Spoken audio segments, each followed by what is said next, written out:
If you've always focused on just one fitness activity, it's time to diversify.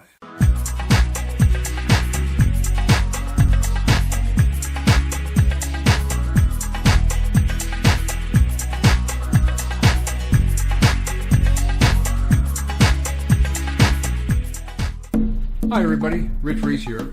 Unlike most of my friends, I do pretty much one activity to the exclusion of all else. In my case, it's bicycling in all its many forms, and a lot of my friends are avid cyclists. Some of them are also avid runners. So here's the deal. When we focus on one thing, we may maintain fitness and ability in that one thing reasonably well as we age, but we lose rapidly the ability in the things that we do not do. The general slowing theory says that the mental component of our physical activity slows down and degrades as we age. Our muscles can only initiate action as fast as our cognitive ability and our neural network instruct them to do. But at least one study has shown that experts in tasks requiring fine motor coordination maintain their ability late in life. It's not quite clear why, but this is in conflict with the general slowing theory, and it's worth looking at. In this study, they looked at violinists and pianists, and I don't know of any similar study that looks at athletic performance. But still, this is something that's worth considering. Are we able to use the tools that these musicians use to maintain our ability? But getting back to the original point, when all we do is focus on what we've always done, even if we're able to maintain relatively high performance in that activity, we will lose our performance in other activities. The old saying is, if you always do what you've always done, you'll always get what you always got. This isn't quite true because it ignores the effects of outside influences, which they themselves may be changing and therefore changing the outcomes. But there is some truth to the matter. We need to fully understand what it is we always got. What we always got was performance in our preferred activity, the thing we did most often, the thing we trained at, the thing we analyzed and focused upon.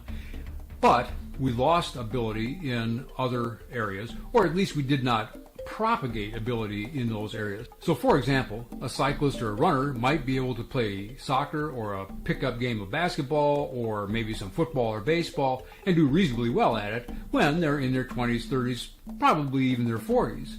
But it's not because they're good at it, it's just their innate ability allows them to do that. As we get older, those innate abilities really diminish, even when we are staying reasonably adept at the thing which we've always done. So to preserve overall fitness, we need to change up what it is that we do. We need to have a mixture of things. We need to have variety.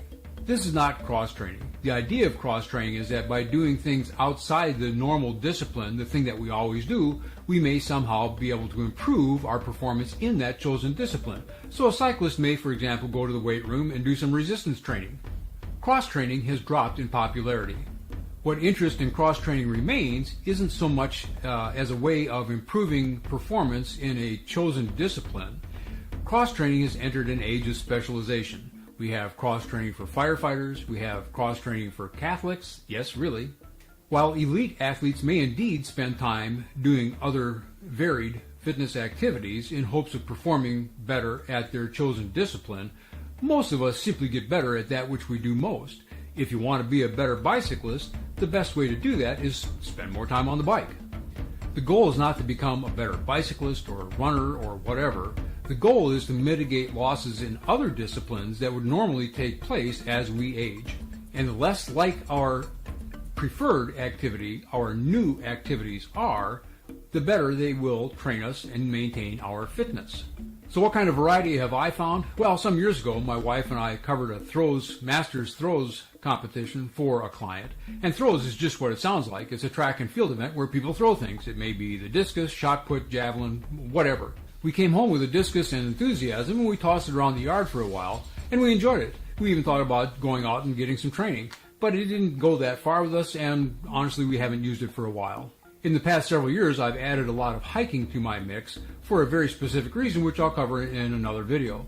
In the last 2 years, I bought a stand-up paddleboard and a kayak and enjoy them both, and neither one is anything like bicycling. So to summarize, the systems that we do not use regularly will decline rapidly as we age, even if we're able to maintain relatively high performance in our chosen discipline. Eventually, the general decline will take a toll on our quality of life. If all I do is continue bicycling, it just means I'll be the fastest cyclist in the nursing home. That's not my goal. Big thanks to those who support us on Patreon.